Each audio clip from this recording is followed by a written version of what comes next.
let's just dive in. We are starting out this week with the Saints and the Rams here coming in. The Rams, I think this is bounced back and forth between 4.5 and 4. I think it's currently sitting at 4.5. But the Rams at home hosting Derek Carr and the Saints. Total set to 46 in this one. Scotty, this is one of my best bets of the week. So I could talk about this one real quick. Do it. So, I mean, honestly, this is essentially a playoff. I mean, we're going to be talking a lot about playoff implications, right? This is essentially a playoff game for the, I mean, both teams kind of in the mix with some sort of, in their division, trying to keep up. Now, New Orleans, they got that logjam at the top of their division, and the Rams are sitting right below the 49ers. So, trying to figure out ways to get into, they're not going to catch San Francisco, but they're trying to stay into that wild card mix. I'm on the Rams here. I got the Rams minus 4.5. I wish I would have got it at 4, but I didn't. I got it at 4.5. So with this, I'm just taking the guy that looks like a top 5 quarterback right now over a guy who comes up small in these spots. And I think that Derek Carr is just, he's so inconsistent. 6 touchdowns to 3 interceptions in 7 road games. So not a lot of production on the road. Long travel on a short week against a team that should be 5-0. By the way, the Rams are 4-1 since their bye. They lost that punt return in overtime against Baltimore, so it's like, unlucky there. So it is what it is. So they could have been 5-0 at this point. Saints defense dominates, bad teams. They've dominated the Panthers, the Giants in New Orleans. Los Angeles averaged 6.0 yards per play over the last 3 games. 3rd best in the NFL. I mean, the Saints' run D stinks. Their pass D is a lot better, but they've played. They looked awesome, but Jared Goff and Lawrence are 2 quarterbacks that they faced. I don't know. For me, the Rams, they're just in that zone right now. Sean McVay, his early game scripts have been just torching teams early on, and I don't think the Saints can play from behind. So I think that's what happens in this game. Rams, I think this is going to be an interesting one, but I do have the Rams in a low scoring. Well, it's kind of an average scoring with a total of 46. I like this. I like the Rams minus 4.5 in this one, Scotty. Yeah, I mean, it feels. When I look at it initially, it feels like that number is kind of small. I think LA certainly, after they get a healthy Stafford back, they've won, as you said, 4 of their last 5. You look at their offense. I mean, I'd like their offensive line to be better, but when you have Cooper Kupp, Puka Nacua, Kyron Williams at running back, and then Matthew Stafford balling out, like they've played really, really well recently, especially offensively. Their defense at times can be a little inconsistent, but I don't know if the Saints on the road can take advantage of that enough. It sounds like Chris Olave is going to play where he was questionable. But short week, pretty long flight for New Orleans on a short week, having to go to LA. I'd lean with you too. Obviously, both teams at 7-7. This is huge playoff implication wise. I think right now the Rams hold the 7 seed in the final playoff spot based off of tiebreakers. New Orleans is tied for Tampa for the top of the NFC South, but also loses that tiebreaker at least as of now. So, huge game for both teams. Everything's on the line. Huge win for the team that moves on here, and probably the team that does win here looks really, really solid in making the playoffs. So should be a fun Thursday night game. I mean, Chris, we have a crazy week of football this week with I know it's Christmas week and Christmas weekend, but the NFL is like, no, we're doing games every day. All of you, we're taking all of you away from your family. Forget your family, forget your kids. Let them open up the presents while you're sitting in front of a TV, because there's this game Thursday, there's 2 games Saturday, a large slate Sunday, of course, and then 3 more on Monday. 3 games Chris. on Monday. So they are just saturating us with NFL football. And I'm not mad about it. I'm here for it. Yeah. I don't know if my wife is. My wife's been sick all week, so maybe she owes me, Chris. Maybe she'll be like, I owe you. You just don't pay attention to your children on Christmas. I wouldn't count on it. That's not happening. It's not happening at all. Nope. Bruh. Not in the cards. Cuban, this game. Hopefully, this is a good game. This game all depends on how well Taysom Hill is utilized. Call just on like every Taysom game Hill. for the Saints. He's not getting paid enough at whatever, even $13 million a year that he makes to do. I don't know, what does he do, Chris? He sits there, and if they want him to be a quarterback, he'll be a quarterback. If they want him to be a tight end, he'll be a tight end. If they want him to sit on the sideline with a clipboard, he'll do that too. I mean, the sky's the limit for old Taysom. He's almost got 6. He's got between passing, rushing, and receiving, he's almost got 700 yards, I walked Chris. into a toy store to do some early Christmas shopping and asked the assistant, "Where are the Schwarzenegger dolls?" He said, "I'll be back." What happens when you eat aluminium foil? You sheet metal. The guy who invented the umbrella wanted to call it the umbrella, but he hesitated. Hey, so umbrella. I mean, Yeah. Don't hesitate. Don't hesitate. Now he's made history, and I don't know. It is what it is.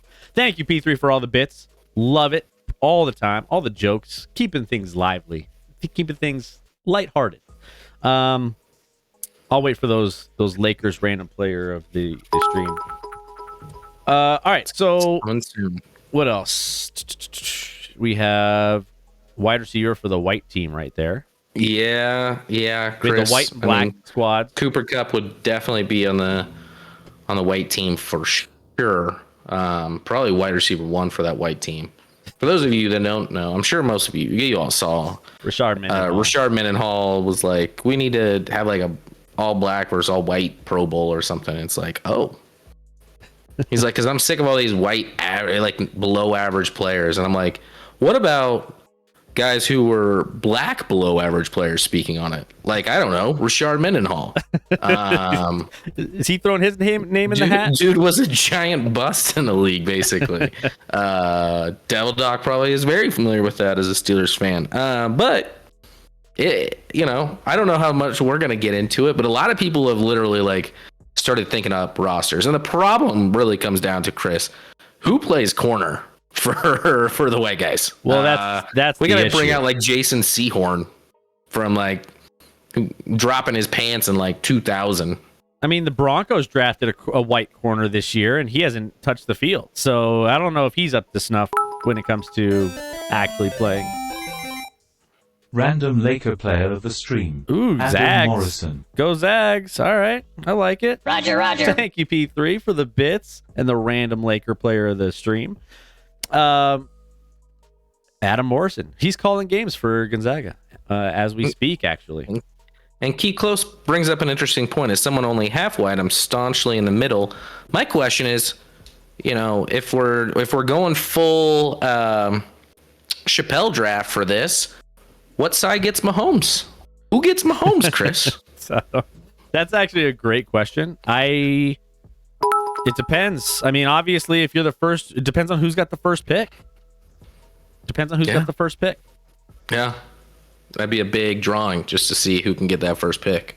So it does remind you of this Chappelle draft, one of the best skits ever made, in my opinion. It's incredible.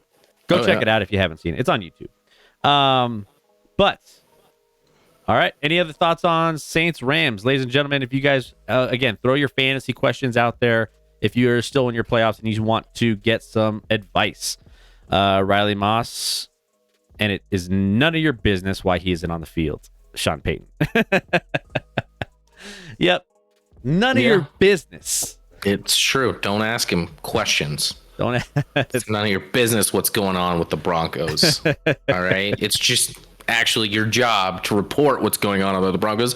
But damn it, it's none of your business. None of your business. Get out of Such here. a like. You can't handle the truth. Would you start Peak Allen or Burrow? Peak at their peaks, I'd start Allen, but sometimes Allen's valleys are very, very dark. But peak, because Allen provides a little more. He has the running, the physicality, running, more arm strength, probably less accurate, and a little crazy, Chris. And I kind of like that. Burrow's too like buttoned. Well, I mean, he's kind of a dick, but he's buttoned up at least. And he dresses nice. Yeah. Well, he dresses maybe questionable depending on your style of fashion.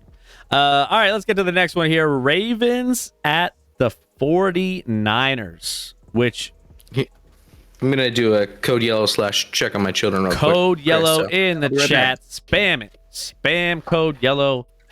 We have the 49ers and the Ravens as another game on the slate for, I believe this is the Monday? No. Yeah, Monday night game. Monday night game. So this will be a massive game, just in general, of two powerhouses. Now, with that being said, this is a matchup of top seeds in both conferences. But let's be real. If we're talking about which team is really the strongest in this matchup, it's going to be the 49ers, right?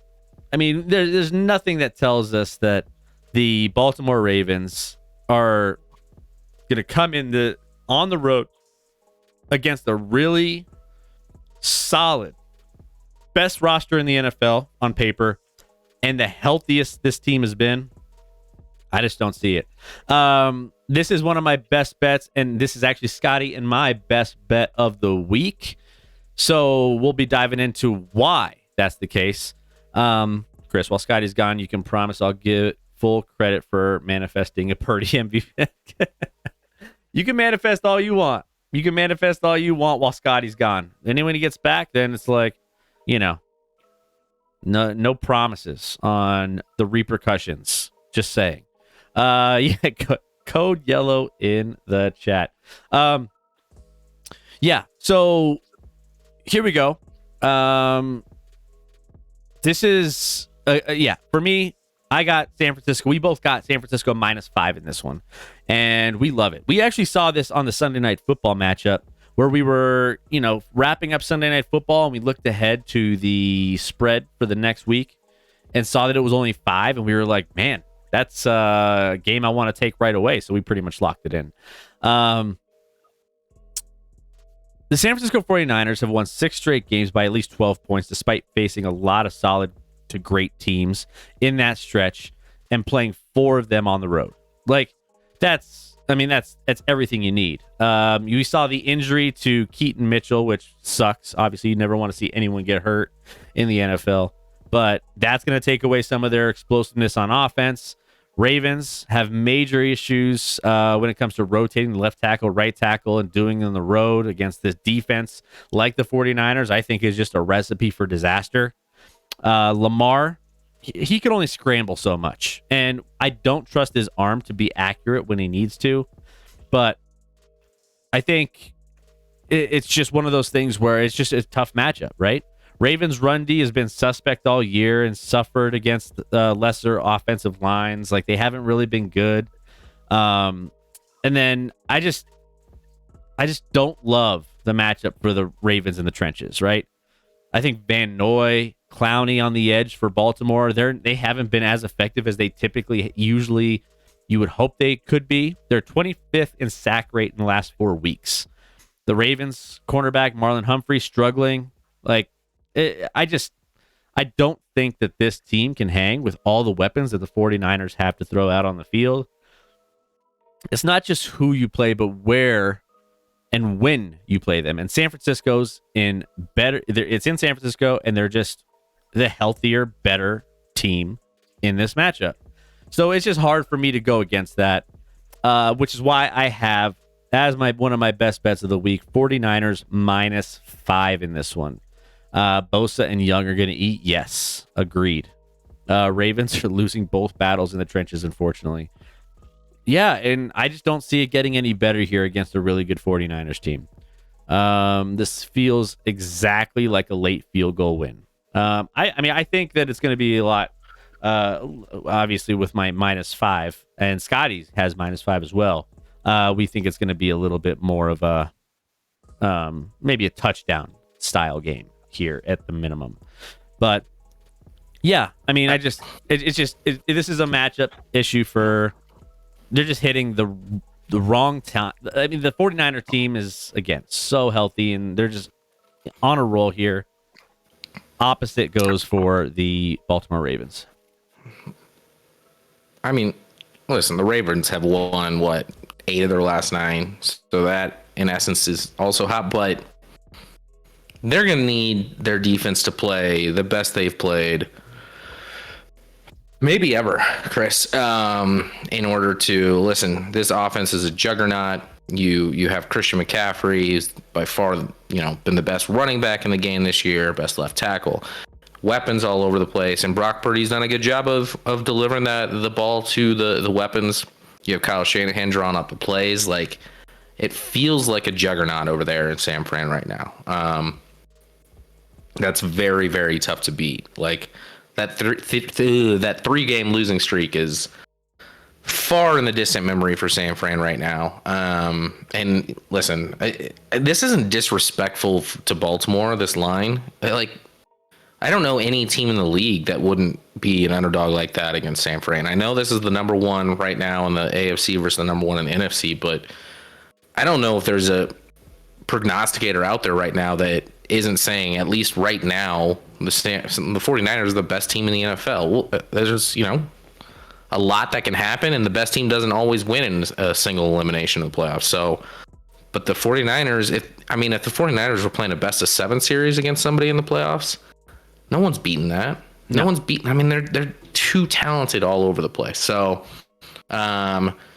if Baltimore can draw up some things to get Purdy early on out of his comfort zone, or if they can put up some points early to get a 2-score lead, maybe, then that could cause some problems for San Fran. But I think San Fran's going to be able to draw up some things to give Lamar a lot of problems. I don't think offensively Baltimore is going to have a ton of success, frankly. And I don't know. This one just feels like, and San Fran's kind of had an easy schedule. Easier. I mean, they had the Cardinals last week. Ravens had a big one Sunday night against Jacksonville that they needed. And also have Miami next week in a monumental game in the AFC. So it just feels like a San Fran win. It just does. Yeah, I mentioned the 6 straight games by at least 12 points, despite facing, some of those, some decent teams in that stretch.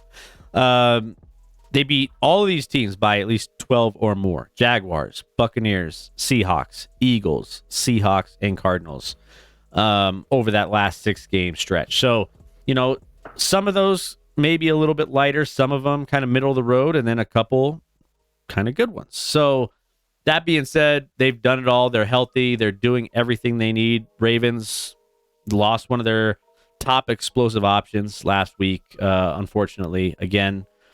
So it's just finding pieces to fill in against a team that's completely healthy. And it's just hard for me to just go and say, yeah, the Ravens are going to be that good. And just, it's tough on the road. Yeah. So, Scotty, we both have this one. We've been really, really good in the last 3 or 4 weeks on our matching best bets of the week. First half of the year, terrible. Down the stretch, we've been really good. So take with that what you will, ladies and gentlemen. Let's see. Bosa and Young are going to eat. Ravens are losing both battles in the trenches. Don't forget the Seahawks. Yeah, crazy. Take the Niners. Take the Niners. I think so. And And maybe I'm biased because I want the Niners to win. Correct. I want Baltimore to lose. And Baltimore, what's as far as that top seed? I haven't looked at the standings to see who's kind of knocking on the door. I believe we have the Miami Dolphins at 10-4. Then we have your Chiefs at 9-5. We have the Cleveland Browns, weirdly enough, at 9-5 as well. I mean, the reality is Baltimore, the Chiefs do hold tiebreakers over Baltimore and Miami, though. So if they tie with either of those teams, KC would get it. KC has, Raiders, Chargers, and Bengals left. Baltimore with San Fran, Miami next week, and then they close with Pittsburgh. So if they lose this week and next, which wouldn't be shocking, and Miami has maybe the most difficult schedule remaining in football with Dallas, Baltimore, and Buffalo. So crazy. Yeah, we'll see. All right, next up, AFC North battle. We got the Bengals visiting the Pittsburgh Steelers. We got the spread here. Cincinnati favored by 2 in this one. Total set to a low 37. And this one is another interesting one because of what has been transpiring for both of these teams over the last couple weeks. We've had some influx of changes and got coaches offensive between like the last 3 or 4 weeks. We got offensive coordinators getting let go. We had injuries to quarterbacks. We've had all sorts of things happening to both of these teams. But the Steelers dominated the Bengals in week 12, outgaining them by nearly 200 yards as 2-point favorites in Cincy. Now Jake Browning enters, who people are talking about him as maybe a top 32 quarterback, maybe, based off of what he's been doing and keeping the Cincinnati Bengals in the mix. Steelers have, on the other hand, been getting worse by getting upset by 2-10 teams, and they got beat up by the Colts too. The Bengals, this is an interesting game for sure because these teams, as of right now, in the standings, are still trying to figure out what's going on. I mean, you got the Cincinnati Bengals at 8-6. Pittsburgh Steelers are at the bottom of this at 7-7, but they're still trying to, keep their minimal playoff hopes alive.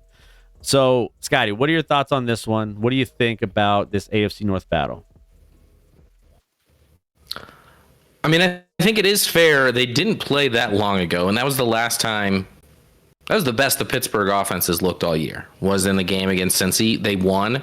That was also Jake Browning played in that. I think that was his first start for the Bengals, and he did not play well in that one. I know he's looked much better since, and these teams certainly look to be headed in a different direction, at least of sorts, with Pittsburgh, being a pretty much a complete disaster the last few weeks, and Cincy all of a sudden turning it on. Huge come from behind win last week against Minnesota, and now on a 3-game winning streak since that Steelers. Basically, both teams have gone in the complete opposite directions since they played a month ago in Pittsburgh. Or in Cincy, I should say. Looking at it, I guarantee, all the betting has to be on Cincy -2, right? Like, how can you not bet?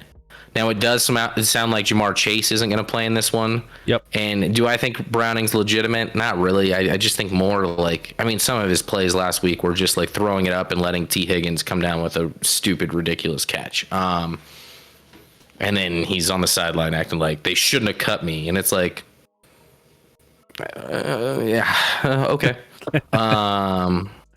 So big one, playoff implications obviously for both, with them being 8-6 and 7-7. Steelers turning to Mason Rudolph, Chris. Leaving the, Kenny Pickett's still out.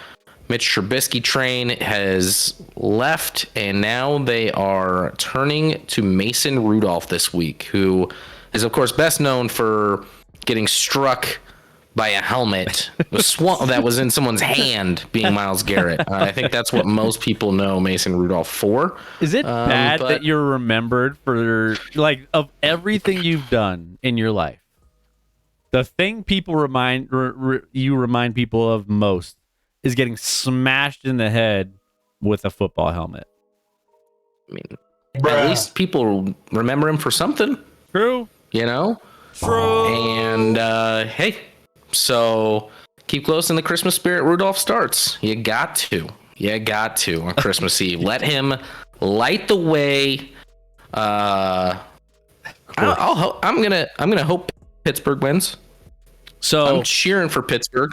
That's on Christmas. This is on Christmas Eve. First game on Christmas Eve in the late afternoon window, or depending on where you're at, I guess could be evening, early evening.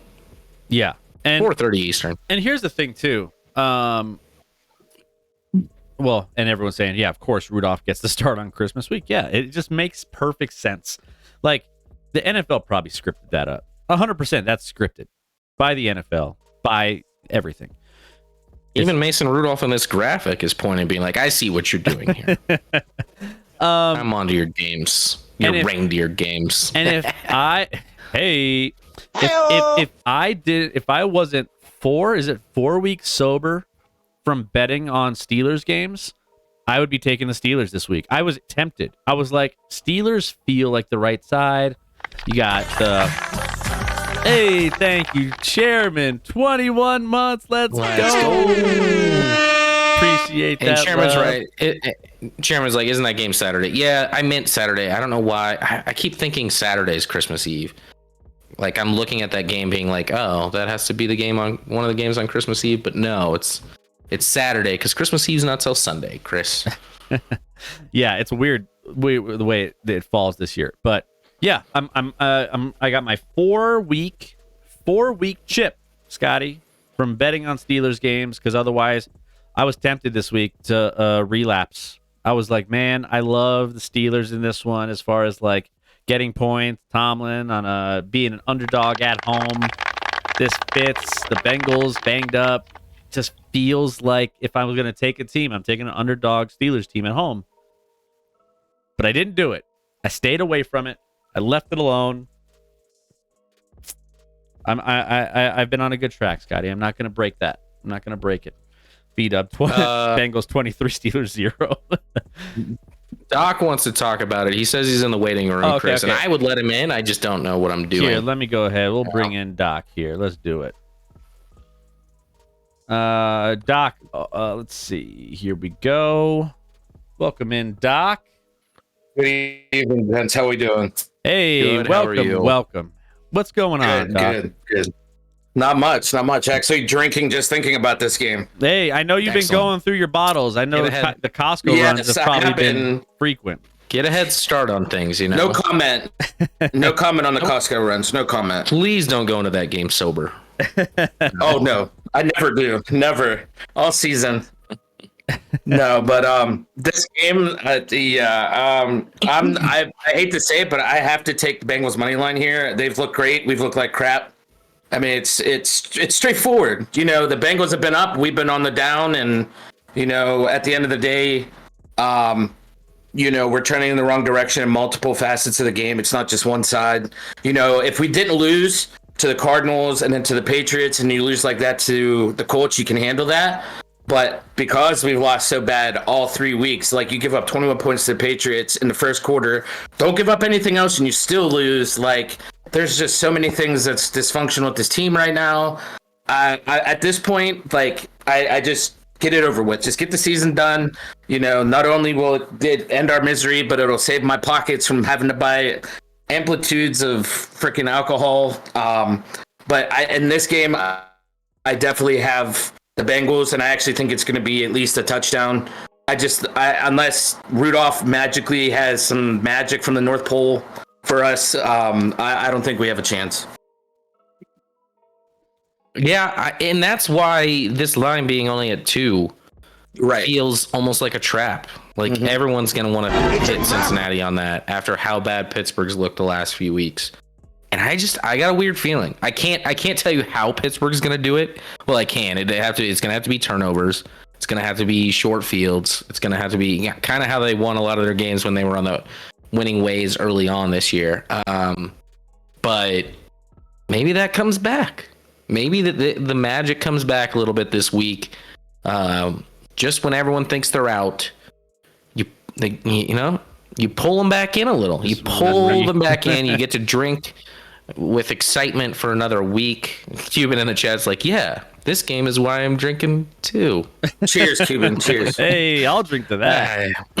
But I mean, I get what you're saying, and it's just like one of those things. Like if you've watched our season from the beginning, there were so many lucky bounces and things that happened that went our way that now the other side of the coin has fallen, and now it's going the other way, and it's just like, we're 7-7. We don't have like a real bona fide offense. Let's be honest. Not only is our quarterback play below par, and I'm putting that very nicely. Okay. Our wide receivers are having issues. Then you got Pickens saying that he's not trying to get hurt, and Najee had comments, and everybody else has comments, and it's just like at some point it's all got to stop, and you just got to play football at some point. And I just hope they do that this week. I will say this is the most I've ever heard of a Steelers team. Like, I mean, we always know the wide receivers are always like just head cases, right? They always have something to say, or whether you're seeing it on the field or whatever. But you're starting to see kind of like some chirping around other positions and other things now. So now it's like, I don't know what's happening over there. Like, I mean, obviously you're closer to it than we are, but typically those things are reeled in by Coach Mike Tomlin. And maybe this is a point where they are losing the locker room. I mean, Rec's been saying it for a long time. I don't think it's been true this whole time, but maybe it's starting to get to that breaking point where there's frustrations. And when you have all of these people starting to like say little things here and there, it's like, okay, now it's a snowball effect. Right. And I actually have a friend that obviously I can't say her name, but she was in the locker room doing UPMC rotations, and she was actually there when that blow up happened in the locker room. It happened right in front of her. She obviously couldn't say anything, obviously, but it came out in the news. It was the one that you guys all heard about, the locker room scuffle.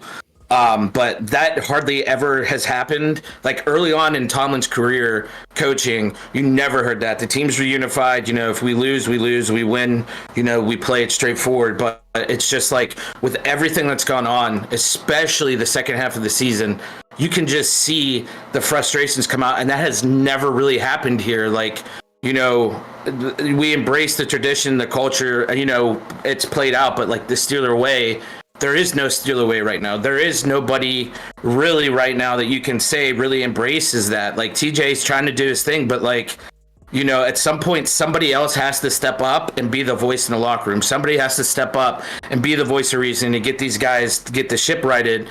And, not to bring up the whole Tomlin side of things, but at some point everything has to be looked at. And it's like, at this point, I just feel like it's best that both parties go their separate ways. And that's not saying that Tomlin's a bad coach. It's not saying it's not on the players, but it's just one of those things where it's like a relationship that's run its course. Like it's no good for either person.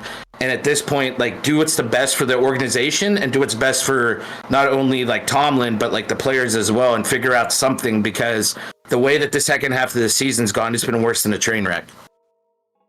Yeah, I think Tomlin throughout his career, his best trait is, being a leader and keeping that locker room together and hiding up maybe a little bit of the crazy that's maybe been in that locker room that you haven't seen before, and this year you are seeing. So right. I don't know if that's Tomlin. Maybe he's reached a point where he's just like, I can't keep doing it. Like I can't keep. He's had a good run. I've said the Steelers have kind of taken advantage of him in the sense of like they will draft talent that has maybe some question marks as far as locker room stuff. Right. Especially like with the wide receiver position. Like there's a reason Pickens fell. Pickens' talent was top half of the first round talent, and he fell because there was a lot there that I heard from a guy who works or is a coach in college football. Like there's a lot of crazy with Pickens. Right. We've seen it, and I've seen it on social media. I've seen it on the field. You see it in his actions. Like there's just too many things that point to, at a point like, when's enough? Like, you got to go out and you play football, you do your thing, like, that's great. And then when you start having to explain yourself to the media, you start putting things out there, especially mixed signals, and you say, well, I'm not going out to get hurt.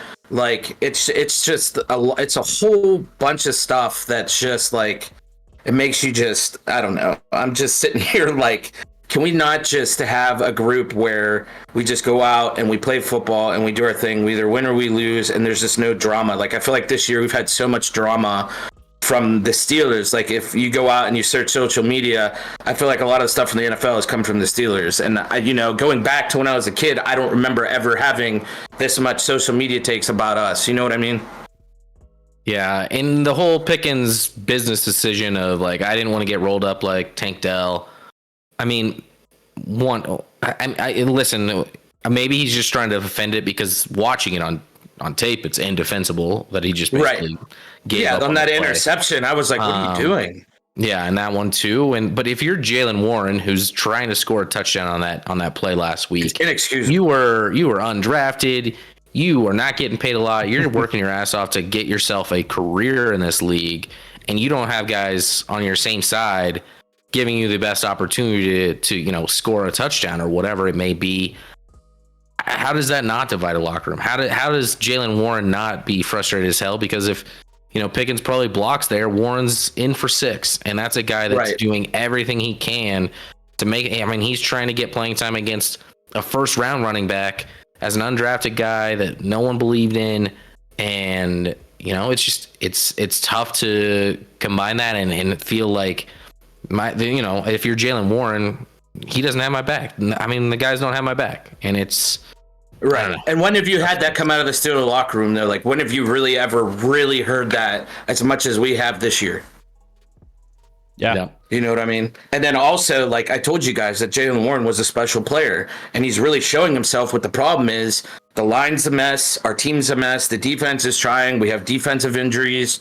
Then we get our guy suspended for his hit on Pittman. I just have never had a season that I can remember in my 35 years on this earth where everything has been so, I don't know, it just feels like it's unreal. Like, I feel like I'm living it in third person with everything that's gone on with this team in the last literally 15 weeks. I can't even explain it. Nope. It's wild. Keep Close in the chat says weekly Devil Doc segment, please. Hey. For substance here. Whenever you want. Hey, see, and this is, well, we had Doc come on our Thursday show during the baseball season, because obviously he brings it during baseball season. Obviously, we don't cover a ton of baseball on our Wednesday or Sunday shows, so being able to get Doc in and talk some baseball, he watches all the games. He's all about it. He knows the players. Hey, we re-signed Kutch. I'm just saying, real quick, sorry. Pirates pitch. We signed Kutch again. I know he's older. He's not the same Kutch he was in his prime, but for the city of Pittsburgh and everything that's going on between the Penguins and the Steelers right now, I'll take it. Let me have my little bit. Yeah. Well, all right. Well, no, and it's not just baseball, because you crushed talking about your Steelers there. Loved it. We're KU buddies too, Scotty. So I know. A little scary one last Saturday, but they got it done. Right. That's what good teams do. Klept in the chat. Right. What happened to the other guy you guys had talking? Well, we banned him. He's gone. We fired him. He didn't show up for work tonight. Well, now you're banned. So he gone. No. He's just not on tonight. So, but hey, Doc. I mean, hey, we're gonna be covering some more games. Just hang around in the background here. Feel free to pop in whenever you want. I mean, you see how Rec does it every so often. If you want to jump in on a game, cool. If not, yes, sir. I'll hang out. I got nothing else to do. We're good. Let's go. Let's go. We got Doc. Let's get some hypes. Let's get some Joe Rogans in the chat for Doc hanging out with us on a Wednesday night. Let's go. Spam Joe Rogan for us in the chat now. Let's go. All right. So there was Steelers Bengals. What's up, B Smokey? How we doing? Good to have you. All right. Next up, Browns at Texans. All right. So this one, the surprising Browns, who obviously we never expected, given the circumstances, would be in this position, have gotten here.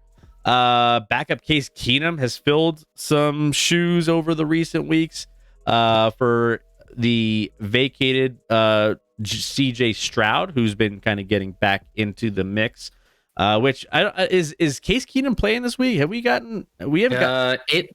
All signs, everything I've heard is that CJ Stroud out with a concussion, still experiencing symptoms, and likely not going to suit up again this week. So yeah, Case Keenum starting. We're looking like it's Case Keenum unless something miraculous happens at this point. But Stroud hasn't practiced, so yeah, it's Case Keenum. So now we have to Keenum have versus Joe Flacco. Let's go. What a matchup this is. You want to talk about a barn burner here? With all the playoff implications on the line in the year 2023. And Keenum was good he was fine last week, but he ain't no Joe Flacco. Joe Flacco been on fire, right? He's been putting that Cleveland team on his back. He had some Joe Flacco plays. I think he threw three picks last week for sure. But still made a phenomenal throw. That throw to like Amari to tie that game up or whatever it was. I think it was to tie it up. Yeah. That thing was legit. But now that was a dot. Now Keenum has to deal with that Cleveland top-ranked defense, who's been playing pretty good most of the season. Houston managed just 19 points in 5 quarters at Tennessee this past week. More will be needed against the Browns probably in a shorter amount of time because they're probably not going to go in overtime this week.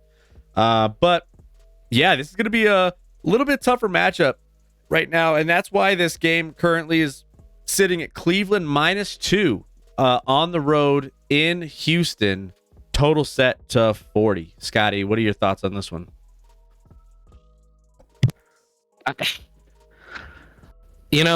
Obviously, I'd love to see CJ in this game. Cleveland, so much prop to Cleveland. Cleveland is 9-5, Chris, and they've started 4 different quarterbacks this season. Wild. And I'm not sure any of them are any good, including their original starter. So, it's wild to be 9-5. They had some breaks, and that defense, obviously, Myles Garrett's a monster. The defense is good. I think it's a little overhyped in how elite it is. Houston side of things, this is a big one. You come off it. They were down all game to Tennessee last week. Case Keenum did lead them back to tie it up late, and then they get a win late in overtime. I think they hit like a 54-yarder just to win with like a minute left in OT.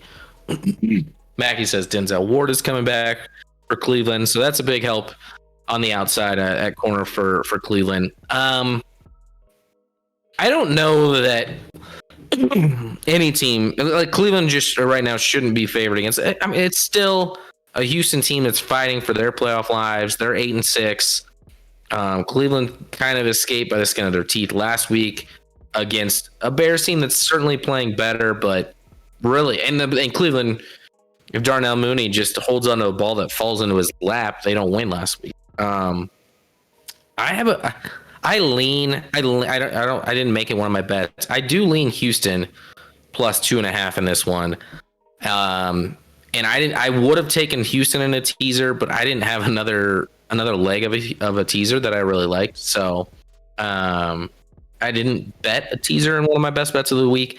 I don't know. I feel like this one's going to be pretty low scoring. Probably not the prettiest game to watch. Flacco's played well, but he also came down with like a calf injury in practice this week, which happens when you're 100. I would know. He's 38, but close enough.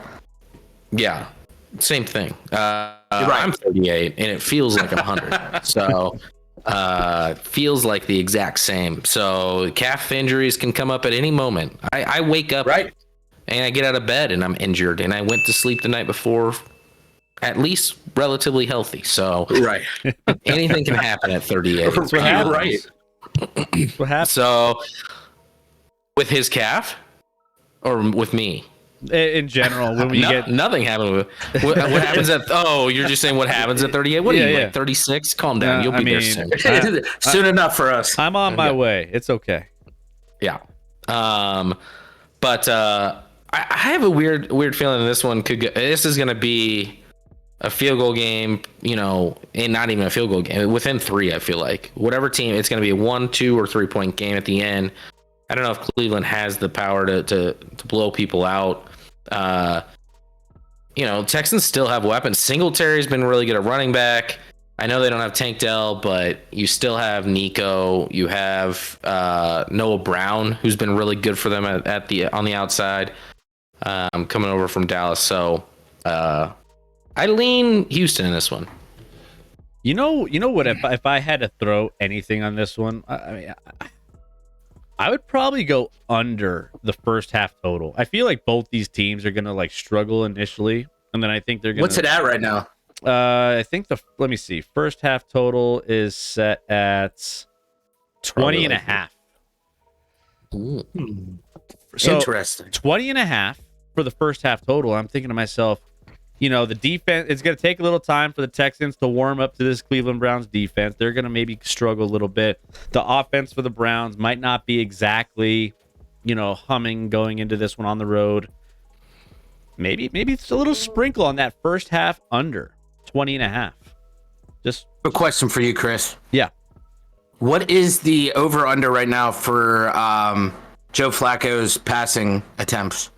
Let's see. Take a look here. Passing attempts. Scotty, you know what his last 3 games average are for his passing attempts? I don't. Not off the top of my head.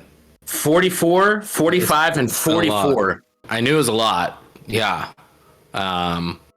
They're slinging it. Now, obviously, game situations matter a little bit. I know they were down pretty much all game to Chicago.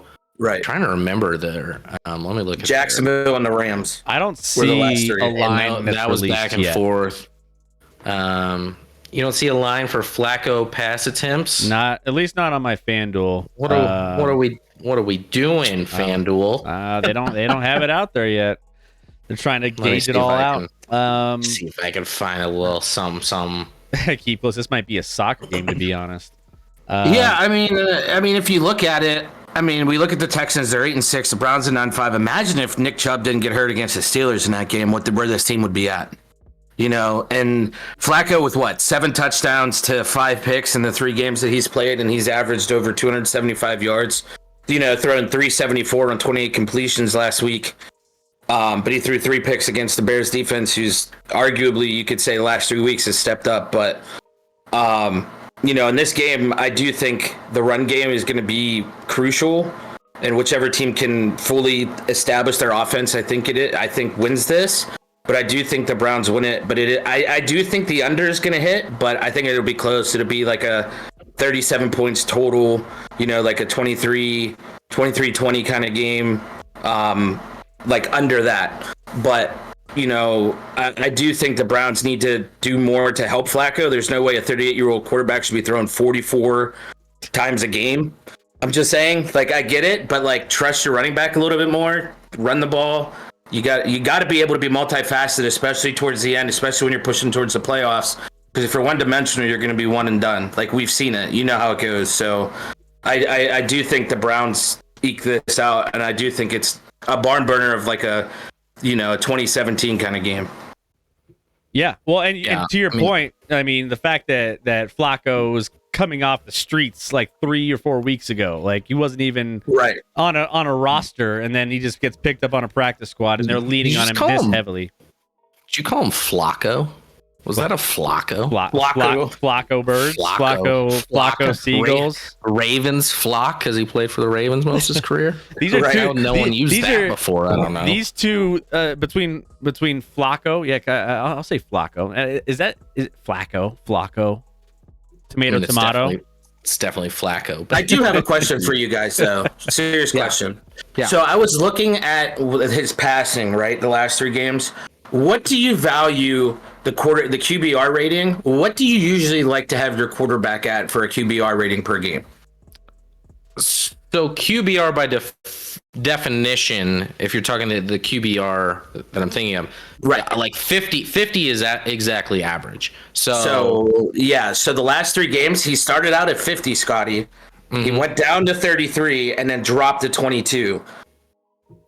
Yeah, so, listen, they had no business winning based off of how their offense played against Chicago last week. And anytime you throw 3 picks, QBR is not going to be Your best not going friend, to be yeah. forgiving to you at all. Right. And what's nice about QBR is it also pulls in like, sacks. So that's like a minus play where like normal QB rating's not going to do that. There was 4. Yeah, and we know Flacco, and he's only had 7 over the last 3 games, but he likes to get sacked. And yeah, when you're throwing, I mean, he did have 8.5 yards per attempt last week, which is Right. I mean, that's very solid.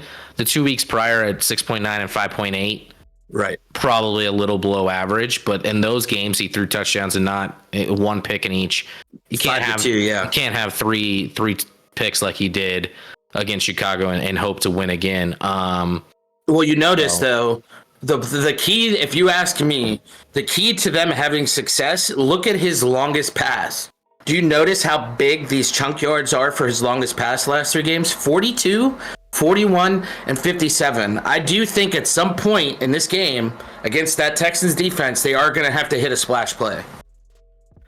Yeah, I mean he's not a guy that likes to necessarily dink and dunk all the time. He still has an arm. I mean, you look at that throw to Omari last week, and like he's still got an arm in him. How long he can last throwing this many week in, week out is definitely something to watch. But he's also been out all season and rested, and only had to play 3 weeks thus far. So Right. What if they go on a miracle run? Like is he the Shane Falco of the NFL? Scotty, Very well could be. Shane Falco. He's just already scraping won. barnacles off a boat. Comes off. he's already won a Super Bowl though, Chris. The man's a Super Bowl winner, and damn it, he played phenomenal in that whole playoff run. Mm-hmm.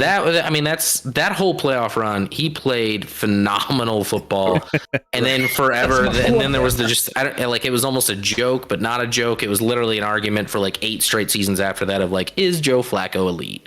But yeah. So no, listen. He's playing better than, I think Dorian Thompson Robinson and PJ Walker were playing for him. He provides, at least some guts to like get the ball out and see what happens. But The veteran it's a wild card. definitely showing. He could lose them some games for sure. No doubt about it. So that's what I lean Houston. I think the Flacco hype's been a little, and now a calf injury and a little bit much. And Case Keenum is another guy that's probably been underappreciated in his career, Chris. I mean, he went to an NFC title game with Minnesota before heading to Denver, and that's where everyone's career gets almost ruined. Both these guys go to Denver. I have nightmares. I have nightmares. And that's where you go to die as a quarterback at this point. Nightmares. After Peyton Manning, at least. So, including Russell Wilson, he's just falling into that. But we'll see what happens. This one's not going to be beautiful on either side. Probably whoever limits the mistakes. But if there's like a signature play in this game, offensively, I feel like it will come from Cleveland. It will have to be a long pass, something deep, or like he's air had it out these last few weeks. Let the old man air it out. All right, let's move on. All right, we got the Cowboys and the Dolphins, and I was thinking about this game. This is a battle of top teams who have questions, and like they've just had different perspectives, right? Like we both have questions about some attributes of these teams on whether or not they're real or not, and whether or not they're winning against big like opponents or not, like really good quality opponents or not. Dolphins, great record, but have they beaten anybody? Cowboys, great record, but can they play on the road? Well, we're seeing some of these things all come together in this matchup. So can the Cowboys win against a good team on the road? And can the Dolphins beat a good team in general? We're going to find out here in this one, which is, going to be an interesting game. Scotty, go ahead. Lead us off here. Yeah. I have a lot of thoughts on this game. This game, I'm excited to watch it. One of the best matchups of the weekend. Obviously, Dallas is coming off an embarrassing loss at Buffalo. Miami gets back on track against the Jets after an embarrassing loss the week prior to Tennessee. The injury reports for this one's interesting right now, especially on the Miami side, Chris. There is an extensive injury report. I mean, as of practice today, They have one big one. well, Tyreek still isn't practicing after sitting out last week. Both running backs, Mostert and a chain, however you say his name, Shane, not practicing today. You have a couple O linemen. Their O line is extremely beat up. With Terran Armstead, Robert Hunt, Austin Jackson, all not practicing. Even Liam Eichenberg's limited. They lost their center 2 weeks ago, out for the year. Like, this is an offensive line that's extremely beat up. So that's a dangerous thing when you're headed into, Micah Parsons, Marcus Lawrence playing really well. Like, that defense. Dallas has some injuries as well. I mean, Malik Hooker, Jonathan Hankins, and then the huge offensive linemen, Tyron Smith and Zach Martin, both not practicing today as well. So injuries are going to play a big part in this. I think Miami's a little worse for wear on that, and that's why this line's probably only at 1.5. I think normally you see performances like last week, and the popular bet is like, oh, Miami at home, Dallas is reeling now. They lost to Buffalo. They got blown out. This team isn't as good as we thought. And this one's also a fascinating one because both these teams have the exact same knock on them, right, Chris? They don't win against winning teams. Yep. I think combined they have one win against a team above 500 this year. This is crazy. I believe. It's crazy. I think Dallas has one. I'm trying to even think of who that is. I don't think Miami has one, and I think Dallas has one. So someone's gonna get that elusive win that they haven't all season. I think Dallas probably steps up and is a little embarrassed after last week, and they're not out of the woods as far as the NFC East. What's weird about the NFC East, Chris, like, tiebreakers are so bizarre right now, because with Philly losing on Monday night, Dallas and Philly are both tied right now, and if Philly wins out and Dallas wins out, Philly wins the division.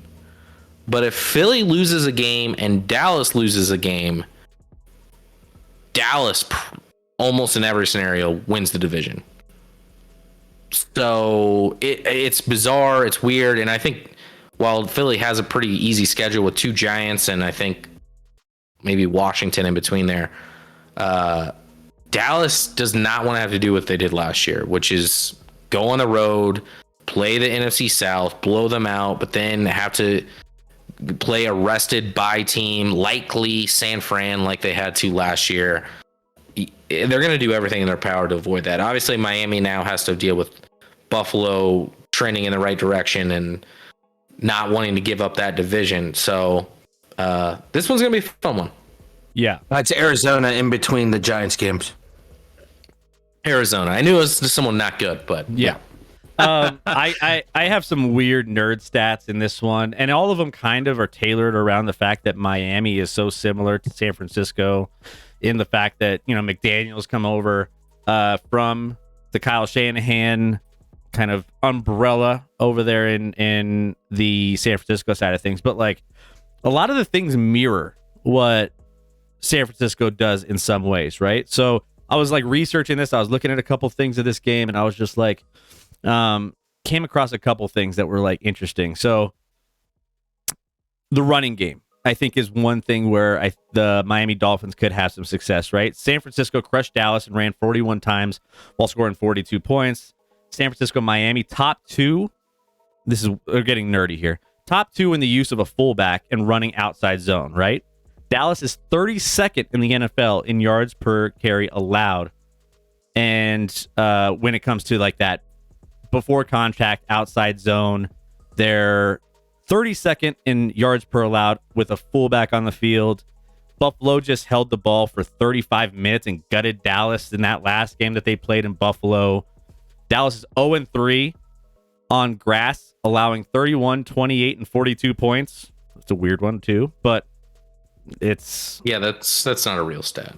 That's that's a coincidence. That's a coincidence, sure. But yeah, I mean, you throw out the 70-point Miami Denver matchup that they put up that many points, and the Dolphins are still averaging 30 points per game at home, give or take.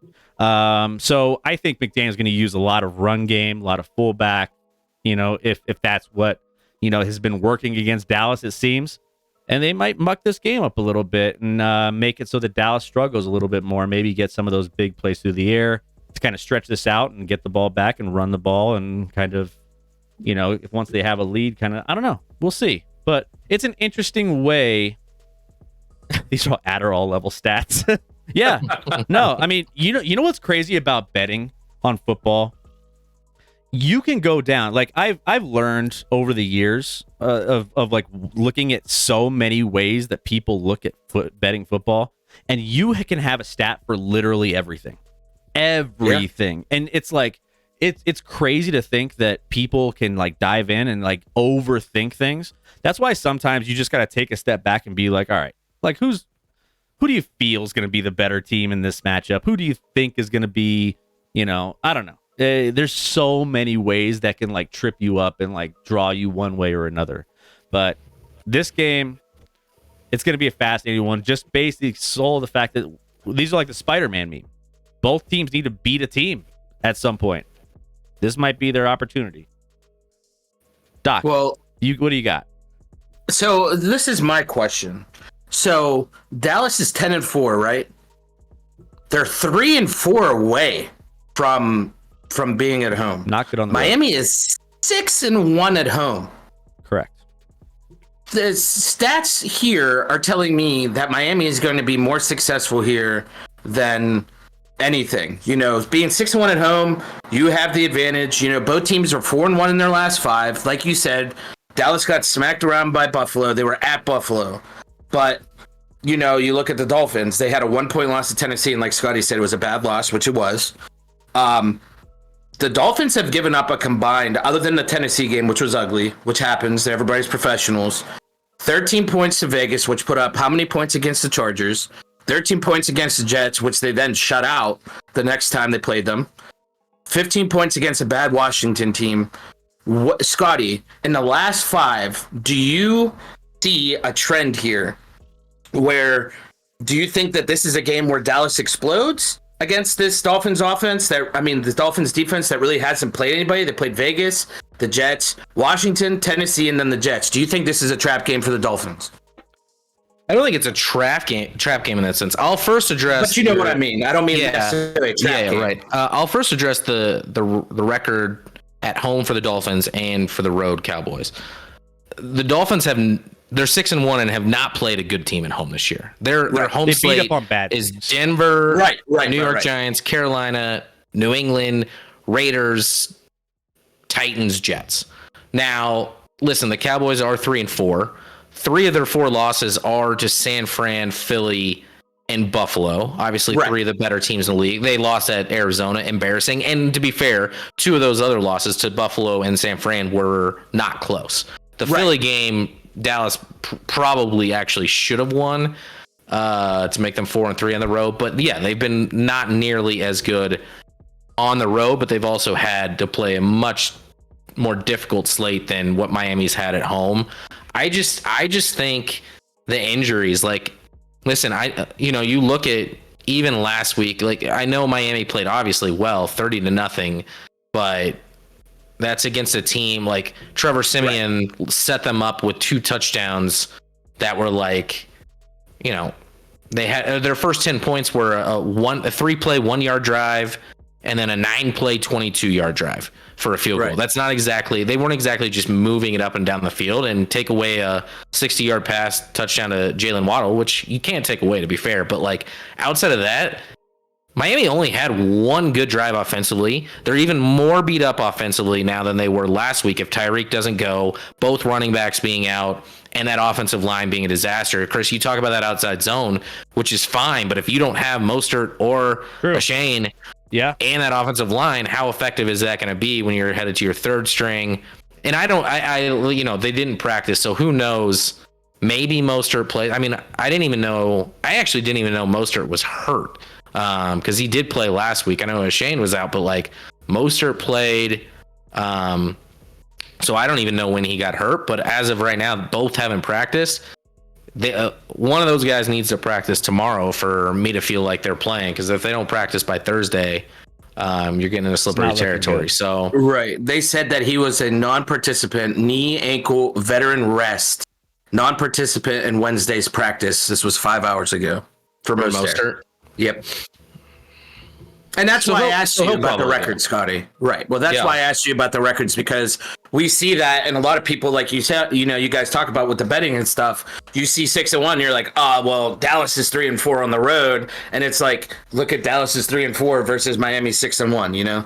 Yeah, I mean the splits. I always, I mean that's a pretty general one too. Is the splits home versus road? I mean, there's a lot of teams in the league that play better at the home on the road. Carolina is a team that plays way better at home. They go on the road and they can't even compete with the teams that they're playing with. Doesn't matter how good or bad they are. So it's like, there's a lot of teams that have certain road splits and home splits that are a little bit more like polar opposites. And, you want to take advantage of those. This is kind of one of those matchups where Dallas Cowboys, again, have struggled on the road a little bit. But again, to Scotty's point, they've been playing really good teams. And listen, I'm not saying Miami isn't a good team or anything like that. We're gonna figure out in these next 3 weeks with Dallas, Baltimore, and Buffalo, we're gonna figure out exactly who Miami is a little more than the kind of a little bit of a cupcake schedule that they've had, and then the 3 tough games they've had against the Bills, Eagles, and Chiefs, they lost each one of those. So and I think too with Tyreek, I mean, he's not 100% obviously, but Waddle filled in quite nicely. So are they going to be able to take Waddle had a couple wide open passes that were just like not even contested either. But speaking of Tyreek, have you seen some of the stuff about Tyreek recently? So he got married this year. Oh, I saw this today. But dude's gonna have like 3 different kids born in 2023. It sounds like, with 3 different women that are also not the woman he married. And I think he has 7 total. Doesn't he have like 7 total kids? Yeah, the article said he has perhaps 7 children, and I would imagine that would be with at least six different, like, bruh. And if you're the woman that married him, like, did you know this? Like, how do you feel about it? I don't know. I think he married he married a female whose brother either played in the league or currently plays in the league. I forget who it was, but I'm just like, dude, he's get it together a little bit. He'd have Vicario. Yeah, Cuban. Yeah, that's the dream. He's trying to do his best. Who was that? Travis Henry. Travis Henry was the running back, had like 11 kids with like 11 different women or something. And then you got Philip Rivers with 10 kids. But he wanted those 10 kids. With he's one. He's got a whole offense. I'm not saying there's a right way to do it, but like, Philip Rivers has been a little more responsible with actually wanting those children. I mean, it makes more sense why Tyreek wanted to take the money in Miami now. He got married on a high back in November. That child support. Don't have to worry about it in Florida, I guess, huh? Like, I guess. Dude. So he's gonna have the fastest 40 time on that divorce. He might be physically healthy, and he's just taking a mental reprieve for a little bit because he's like, son of a Father's Day. Two of these women are taking him to court because he's paying some child support, but they both feel like it's not an appropriate amount. Adequate, yeah. Father's Day is a big day in the Tyreek household. All right, but this is gonna be a fun game, guys. Make sure you guys keep an eye on this one for sure. All right, let's move on to Lions and Vikings. Scotty, I believe this is one of your best bets of the week. Lions visiting Minnesota, and we have a 3.5 point spread in favor of Detroit in this one. Over under total set at 47. Scotty, you have a best bet in this one. Let people know what your thoughts are on your best bet. Yeah, and a lot of my best bets recently, I've been more than doing like looking at trends and this and that. I'm going more got recently, and it's actually been working better than the trends were earlier on. Overthinking. I'm on Minnesota in this one at plus 3.5. You got to get it at 3.5. If it goes down to 3, I probably wouldn't even touch it. It's at 3 now. Yeah, so you got to get it at 3.5. But I think Minnesota. Listen, I think making the move off of Dobbs to Nick Mullins last week had to happen after how Dobbs seems to be a guy that like can come in and play good for like 2 weeks and then it's over. Kind of did that in Arizona and now followed it up in Minnesota. Nick Mullins played outside of one of the dumbest interceptions you've ever seen in your life. Last week against Cincy, he played phenomenal. I mean, 26 of 33, 303 yards. Justin Jefferson, obviously, did Jettas play last week? He did, yeah. But you have Jay Jettas. Jordan Addison's been absolutely phenomenal as a rookie for Minnesota. So you have some weapons to throw to. And in this game is like everyone looks at Minnesota blew it against Cincy. You got a Detroit team that finally got back on track last week against Denver. But keep in mind, I was on Detroit. Detroit was one of my best bets of the week last week. Detroit to me is a little up and down at times. This is a division matchup against a Minnesota team that I don't think people are giving enough respect to. So while I think Detroit could win this one, I think it's going to be a close game. I think Minnesota is going to be able to put up points against this Detroit team. It does help Detroit that this is indoors.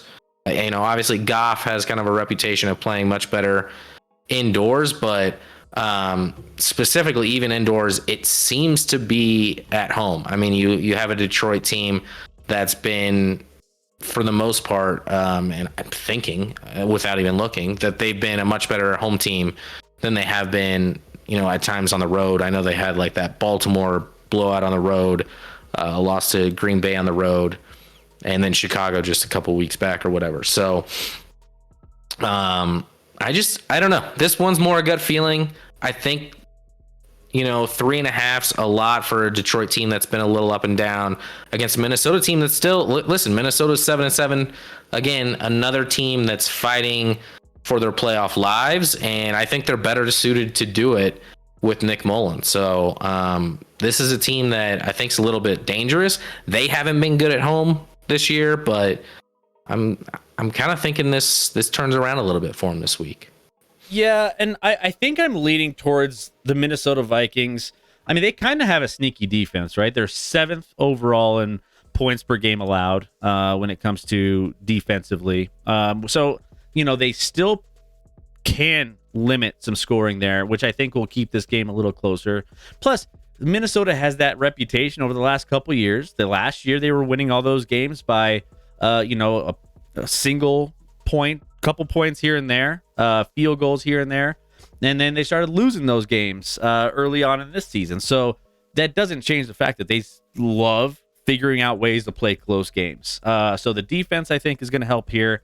I do think that what you mentioned, Detroit will not feel as uncomfortable playing in a dome, especially on the Goff side of things. It'll be a little bit more manageable for him. So otherwise, I do think Minnesota's defense keeps this one a little closer. Nick Mullins, again, officially the starter, so I think he can keep things a little bit closer. He could put up some points in this one. Addison blew up. I mean, I think he'll be able to utilize, especially with another week of rest coming off of that last game. Justin Jefferson will probably get back more into this offense as well. Chairman hating everything we're saying here.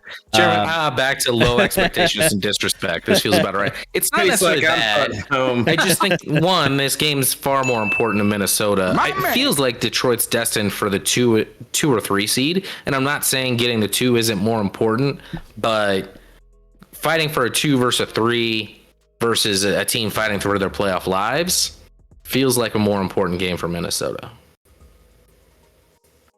Yeah, I mean, the problem is with me looking at these teams' last 5. It's such a toss-up. I mean, look at the Lions last 5, win at Chicago, lose at Green Bay, or lose at home versus Green Bay, then you win on the road at New Orleans, then you lose 28-13 at Chicago, then you beat Denver by 25. And then you look at the Vikings, they lose in overtime to the Bengals, who've arguably, the last couple weeks have been hot. Then, the Vikings win 3-0 against Vegas, who then puts up 60-plus points, a week later? And then they lose to Chicago 12-10, Denver 21-20, New Orleans 27-19. I just feel like you don't know what you're going to get this week, and this is a toss-up for me too. But I do think that the Lions do have more, in my opinion, I think they have the bigger plays this week. I do think they win. I do take Detroit at least -3.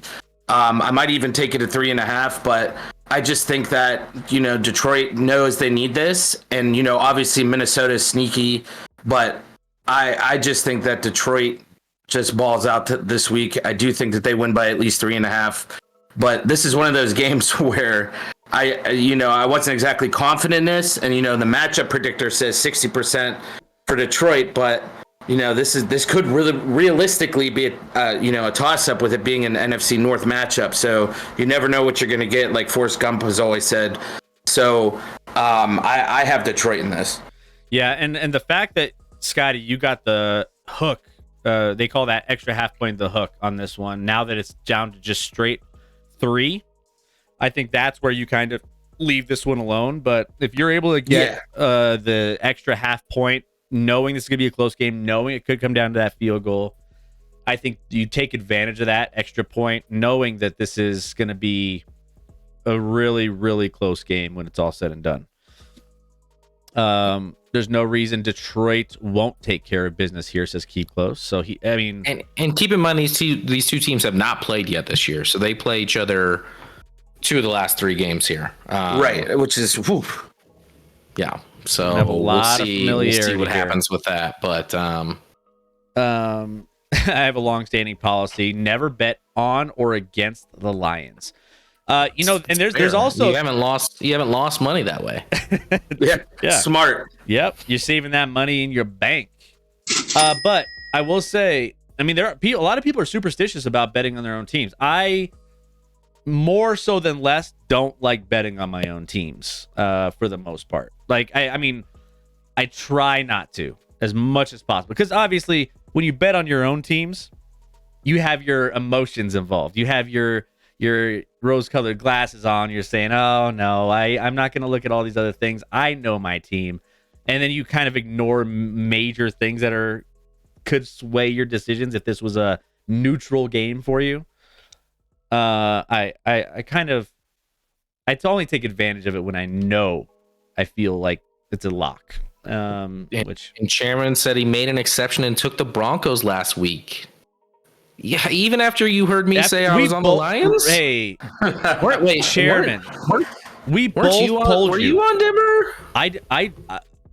Or you passed the game? I passed the game, but I told everyone, I was like, this is a bad spot for Denver. Don't bet Denver. Yeah. Don't. I was like, this could be. I didn't think it was going to be that big of a spread when it was all said and done, but I didn't think the Broncos were going to cover that whatsoever. I didn't have any. I do think this would be that one time, guys, where it's like, you know what? I'm happy I lost. You're happy you lose at this point. Happiness hedge, always bet against my teams, says Johnny Gambles. Johnny Gambles, the name, it's in the name. He's Johnny Gambles. Speaks for itself. Speaks for itself, right? My man. I lost considerable units on Denver. Do you not listen to sometimes what we say, like on this channel? I think guys, he definitely doesn't listen.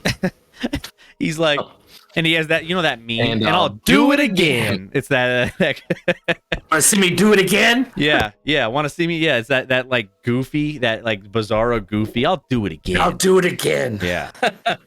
Milwaukee, I have not bet $1 on the Packers this year. We suck. Hey, keep in mind the Packers did win their Super Bowl a few weeks. It's been a roller coaster this year, Milwaukee's. It's been a roller coaster for you, huh? Right. 6-8, though. It could be worse. You went from them sucking to them being, oh man, this is the best team to watch right now. Love is it. To they suck again. It's a bell curve, kind of. So there you go. Plus, honestly, was a little Johnny Gamble's philosophy. I was in the no lose situation. Lions get a dub or I win.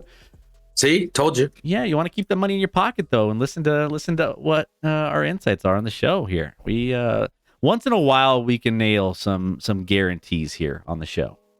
All right, let's go to another game here. Fascinating game. Jaguars at Bucks. Buccaneers here at home. I'll be right back. Yeah, go ahead. Code yellow in the chat for Scotty. By the way, guys, if you guys are here enjoying all the content and all the things that we got going on here for week 16 on this Wednesday night, make sure you hit that follow button so that you know exactly when we go live every single week. Wednesdays, Thursdays, Sundays. We are live 3 nights a week, pretty much all the time. Thursdays are kind of hit and miss, but we've been pretty consistent on our Thursday NBA show. So make sure you tune in there tomorrow night. We have an NBA show coming at you. But guys, we're always here talking sports. If you guys love talking sports, share the stream. Make sure you get your friends in here so we can talk sports with them as well. Doc, you're not as into basketball, right? I'm into basketball. I can hold my own, sir. Okay. All right. Yeah. I know you got your baseball and your NFL on lock. I don't know if I've ever talked basketball with you, but hey, we gotta. I can do it. Gotta get you in the mix on that too. Yes, sir. Who are your boys again?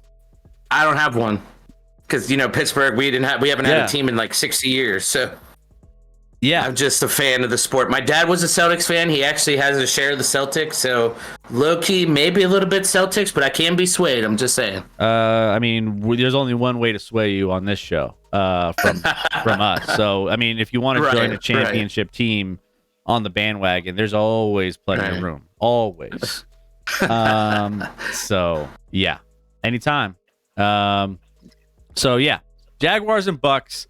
Tampa Bay -1 in this one, and over under set at 42.5. Now, this one is interesting in the sense that we have a guy on one side, Baker Mayfield, who surprise is playing as of late. And I mean, when Baker Mayfield first went to Tampa Bay, we were like, he has an opportunity. Scotty, we said this on the show when he first moved. We were like, he has an opportunity with, Tom Brady potentially on the way out in a year or so, that he might be one of the best quarterbacks, if not the best quarterback in this division. And it's taken a while. But right now, Baker's playing like he's a relevant franchise quarterback at this given juncture of his career. He's coming off the best game of his career, arguably. Trevor Lawrence is banged up. He's in concussion protocol. Obviously, he's been battling from the previous week, too, injuries with his ankle, and then he's got this concussion protocol happening. So there's some uncertainty with what the Jags are going to be getting from a quarterback perspective, which is what impacts this line as well.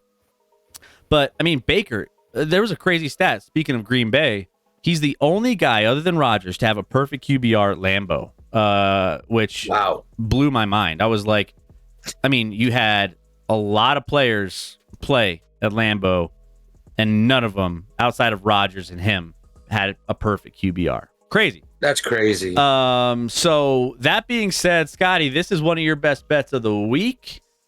So I'll let you lead off with this one. I'm riding the Baker redemption tour, Chris. Ride that train. Finally. And listen, to me it even sounds like, and I have it at Pick'em, which not that different than one. So I just have basically the Bucks winning this game. Bucks feel like they're kind of trending in the right direction. I mean, and Jacksonville feels like they're turning in the opposite direction. And listen, even if Trevor Lawrence goes this week, which I think he will, it sounds like, I think I read like he's trending where he's making progress and might get out of concussion protocol to go and play this week. Because Trevor Lawrence, for everything he is or is not based off of his potential, has never missed a game in his career, Chris. So if he did miss this, it would be the first of his career. And I don't care if he plays or not, honestly. I just feel feel like Tampa is playing good football right now. I mean, you talked about last week at Green Bay. They're getting into a rhythm. Baker Mayfield, I'm happy for him in the sense, like, listen, when he was the number 1 overall pick, got to Cleveland, there was a ton of hype. Then, he had some inconsistencies, but then he took a Cleveland team to the playoffs that just never makes the playoffs. And then he does 8 million commercials and all of a sudden gets a little too, maybe, I don't know, just away from what got him to where he was. I feel like Baker, including his whole college career, needs to be that underdog. He needs to have that underdog mentality in order to produce. When he's on top, I don't know if he's your guy. But an interesting stat I saw today, Chris, and this has nothing to do with Baker really, but there's only, as of right now in the NFL, if the playoffs started today, there's only 2 teams in the NFL.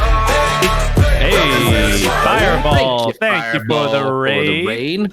Fireball. There's only two teams in the NFL that would make the playoffs for 4 consecutive years if they had started today, Chris. And I pretty much handed you the answer based off of what we're talking about right now. But the only 2 would be Tampa Bay. Obviously, a lot of that was with Tom Brady. And obviously, Kansas City's the other. So that's probably why I saw the stat. But I found it interesting. From Jacksonville's side, Chris, we watched them Sunday night. They just looked... I mean, they did everything in their power to lose that football game. They wanted no part of winning that football game. Now your concussion protocol. I just don't feel good about Jacksonville. And Jacksonville, frankly, is in danger of not making the playoffs after at one point being 8-3. They've lost 3 straight. Yes, they have. They do have a light schedule remaining. After this one, they got Carolina and Tennessee, but they just don't feel like, even last year when they were peaking at the right time, because the last year they got off to a slow start and then they peaked, got that playoff win again in the comeback against the Chargers before losing to KC, and you thought they'd build off that, and right now they feel just a little lost. They feel like and they've now all of a plateaued. sudden you have an AFC South that's a 3-team race, when a few weeks back it looked like Jacksonville had that wrapped up. So, which, by the way, Jacksonville does hold the tiebreaker over Indy and Houston based on head-to-head win percentage.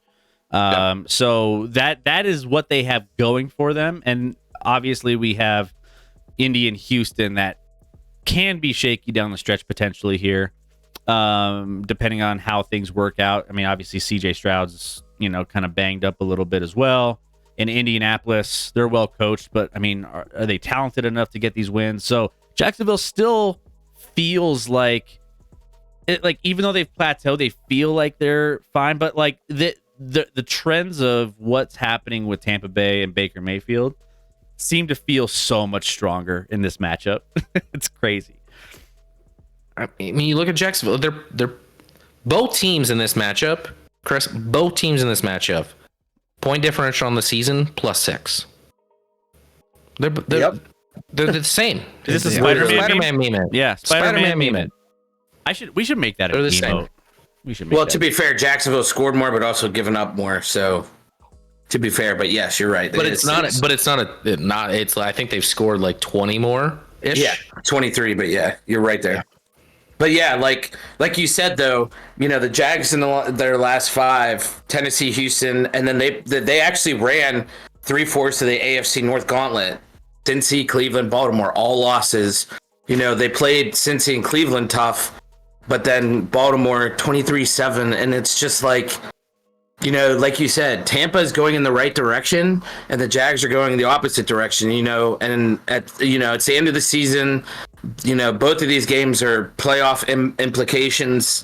Both are division leaders, but Baker has been balling out, and like you said, last week, 381, 4 touchdowns, no picks, 158.3 rating. So he is balling out. The only concern I have is that the 2 games prior where they did win those games, 144 yards and 2 touchdowns, he was a game manager, it seemed, more than anything.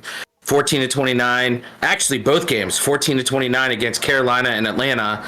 And it just, I have Tampa as well, just so you know. But it's just like I do feel like Jacksonville, like you said, is going in the wrong direction. They're 5-1 away, but like you said, the concussion protocol, the issues. I just don't think that the Jags are going to have enough here to stop Baker. And like you said, he does have that chip on his shoulder, like he is when he is the underdog. Even though Tampa is favored here -1, but I just feel like Tampa just has that resurgence, and he has that swagger about him that I just see the Bucs winning this game. And it may be close, it may not, but Tampa just has that swagger right now, and it's led by the Baker train. So that's who I got. All right. Well, we got some backing on that bet there. Bet of the week: Bucks over Jags. My mom could pass for 300 yards against the Packers, says Milwaukee's. I mean, I would wager against that. But if you'd like to make a bet on it, I'll take the under. We'd make it happen. I would take the under on 3 yards, much less 300. Cash that ticket. I want in on it. All right, let's move on. We got the Raiders at the Chiefs. The Raiders here are 10-point underdogs on the road against KC. Total at 41. Last time, if I'm not mistaken, Scotty, they were running the circles on the field. They were doing the circle. I mean, that was back in like the Gruden days. So that was a few years back. Okay, but yeah. Circling the wagons. The wagons on after they beat the Chiefs at Arrowhead, they literally did like a victory tour in their buses after the game. No joke. So actually, that was the same year, I think. Well, no, it wasn't the same year. It was last year then, and the Chiefs came back playing in the offseason. When the Chiefs, I think it was last year, did the whole ring around the rosy huddle against the Raiders. Right, thing. I remember that. I think that was literally Ring them calling out that whole, the Raiders finally beat the Chiefs or whatever, and they did a whole like victory lap. But that was back in the Gruden days, so it's been a little bit, Chris. It's been a minute. But as far as the Raiders go, they are coming off a 63-21 win over the Chargers, getting their coach and GM fired, and accelerating that process because the Raiders, they like to help out their AFC West counterparts when it comes to moving in the right direction. When the Chargers needed to fire their coach and GM like weeks ago. But that being said, they're coming off a massive game, which coincidentally enough, winning that game as much as they did and blowing out the Chargers, they're 10-point underdogs on the road here. From a pure betting standpoint, I don't have a feel one way or another on this one. I mean, just from the point spread itself. Obviously, the Chiefs have been kind of up and down from their wide receiver core and what's going to be. I mean, they've been putting up points and stuff, but to the point of 10 within the division, and the Raiders, which I don't know if they've been playing. I've been thinking the fountain of success is going to run out when it comes to their head coach coming in and rah-rahing this team to success. Usually that fades after a couple weeks, and for some reason it hasn't. Oh no, it faded. I mean, prior to last week where the Chargers literally just gave up. Chargers didn't show up. They gave up before the game started. Right. Sure. Right. Sure. So, I mean, they're still somehow playing. And I don't know, from a pure standpoint of the point spread, I don't really I know Kansas City is going to win this game. It's fine. But I think this line is exactly where it needs to be. I stayed away from it. Chiefs win. I mean, they played a couple weeks ago in a game that Raiders jumped out 14-0 at home before Chiefs came back 131-17, so by 2 touchdowns. The following week, the Raiders lose a game 3-0 against the Vikings, Chris. 3-0. It's the Vikings win and bench Dobbs. Raiders then put up the 63 last week. So are they the Raiders that put up 0? Or are they the Raiders that put up 63? I think they're probably closer to the 0 than certainly 63.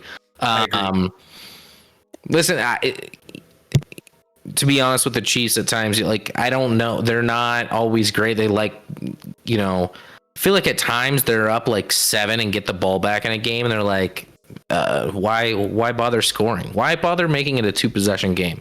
And it's infuriating at times to me.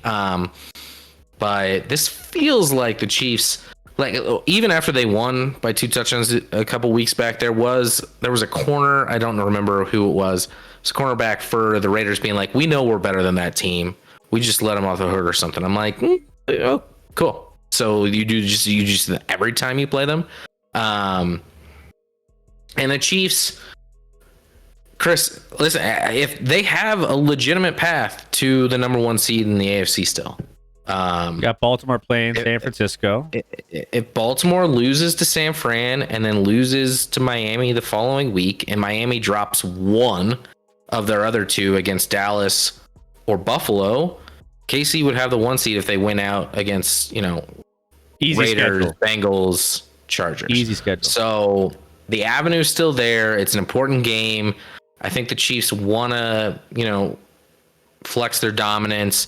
And Chris, there's an interesting stat I saw this week that, I'll ask the question and everyone will know the answer. But Chris, well, I'll ask this first. Where would you rank the Chiefs' wide receiving core as far as in the NFL? 28th? It seems high, but okay.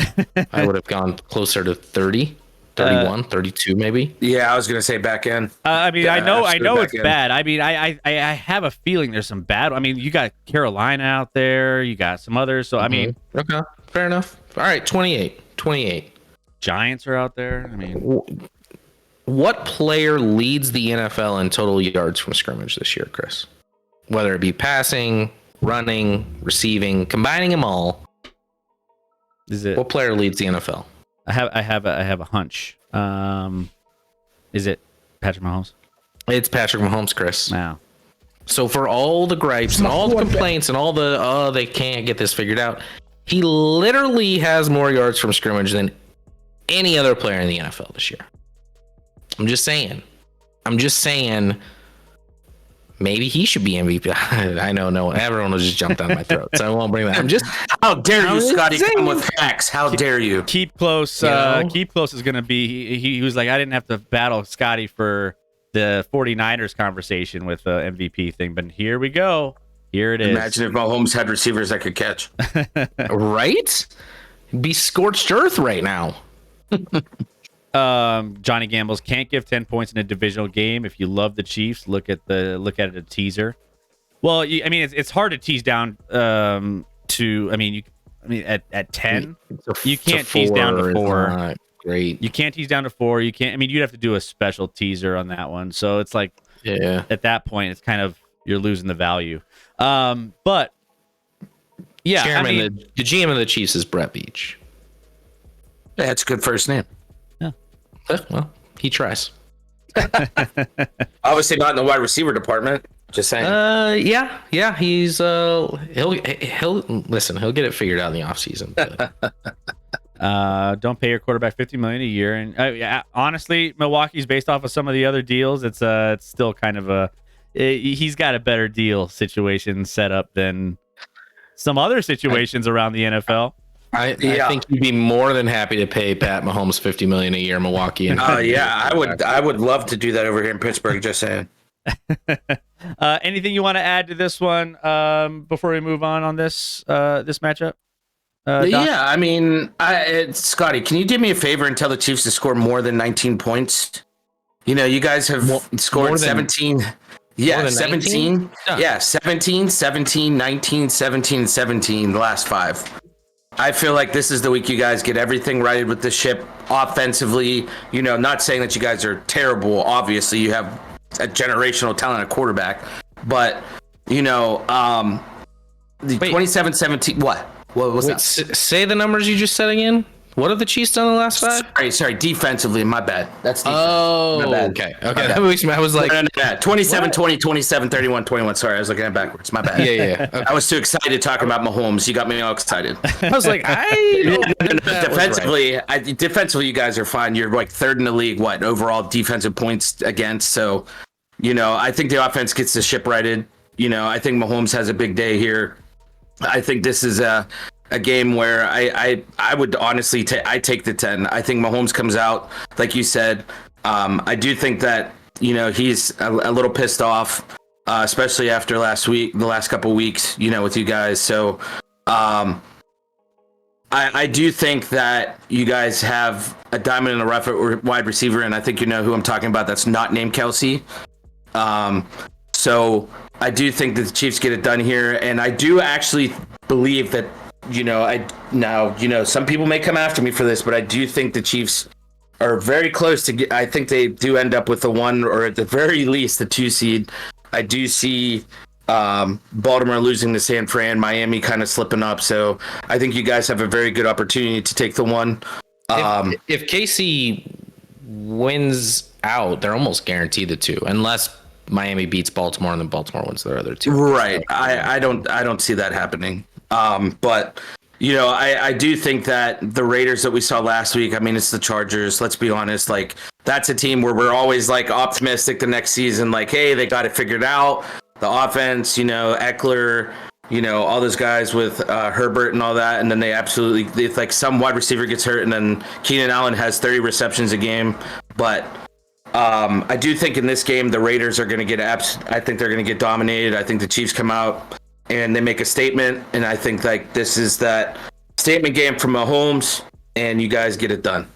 This feels to me kind of similar to the last game where I don't think the Raiders jump out as quick, but I feel like it's a slow burn. I feel like this is like a touchdown, in the first for the Chiefs. And then all of a sudden you look up in the third quarter, fourth quarter, and it's like a 20-point win or something like crazy. I think it's like, it's not going to be a blowout right off the top. I think it's going to be a slow burn, and it's going to be quarter by quarter. The Raiders won't be able to do much against this defense. So no, there's no way. Chiefs are going to get Pacheco back, it sounds like, in this one, who has been out the last 2. So a great Christmas present for you. That'll be nice for the run game. 10-point spread and a 41 points total.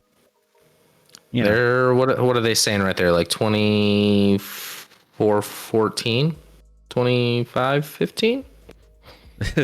Somewhere in that range. 20, yeah. I guess so.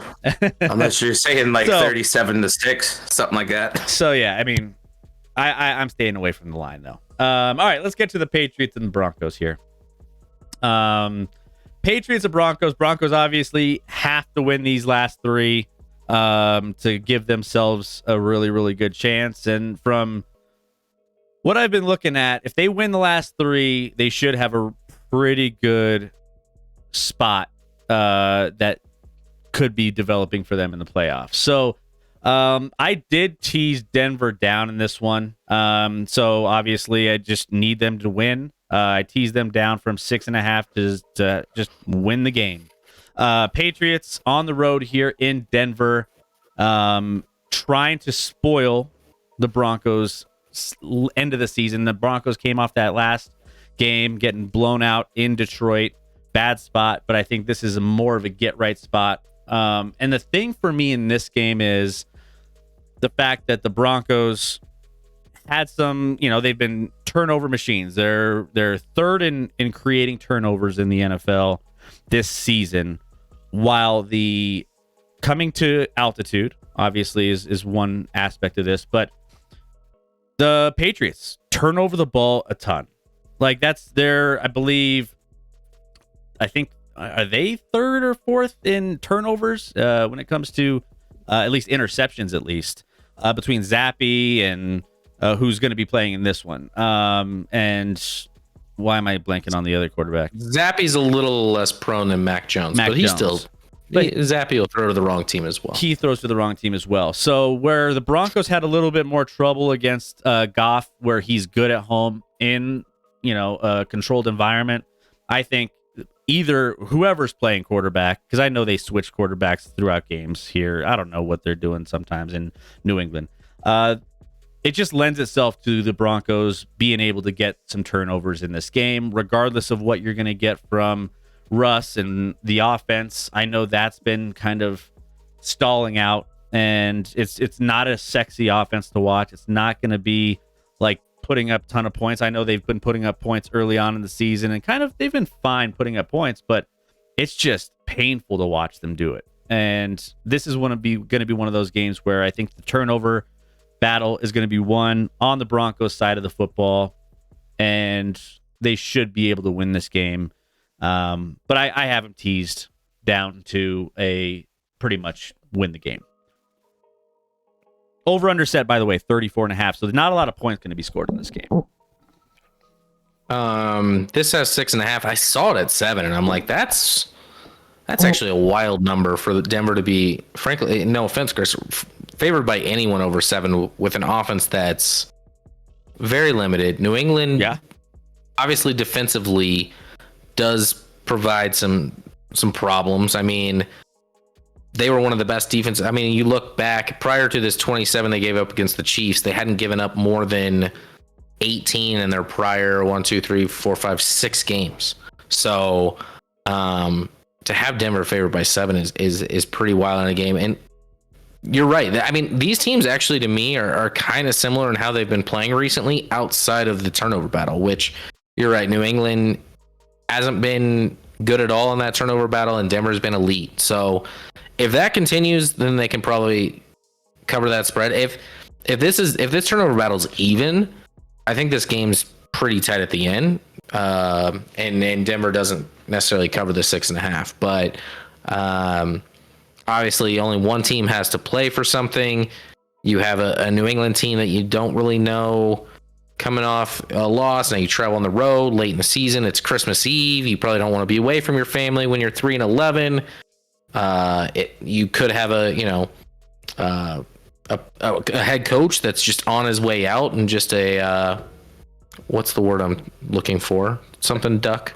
What is Lame it? duck. Lame duck. Thank you. I was like sitting duck, and I'm like, that's not it. A lame duck coach potentially in Belichick. Like, so there could be way less emotion from New England than what Denver's going to bring. So I don't have a bet either way in this game, but I thought it certainly at 7. That was a lot of points for Denver to have to win by 2 scores potentially. So I wonder, is it? I think it's still at 6.5, if I'm not mistaken. It was. I saw it earlier. Yeah, it is. It's still 6.5. At 6.5, that makes a little more sense. But yeah, I not going to be. I mean, 34.5 is a very small number. Obviously, you have still a Denver offense that's pretty limited against a good defense. So it could be closer than. Listen, Denver has a light schedule. Should be favored or close to favored. That Raiders game is the only one that's maybe they're not favored in. On the road, it'll be close. They might be favored by a point or 2. So on paper, Denver could win all 3, but it feels like Denver's just gonna go 2-1 down this stretch to me. And I think they beat the Chargers, who are dead in the water. But whether it's this game or that Raiders game, I feel like they trip up on one of them. Because that offense, they're just not good enough to separate from teams. So like, you have to win you got to catch all the breaks at times with an offense that's just not good enough to separate from teams. Yeah, and to your point, the Chargers game coming up, they'll have, obviously the Chargers will have that like upswing this week. I talked about that on Sunday, where they'll, have a little rah-rah moment behind the fact that they don't have to be under Staley anymore. I think the Super Bowl is going to be arguably that Raiders game, because we haven't beaten the Raiders in how many? 8 games in a row? Which is insane to me.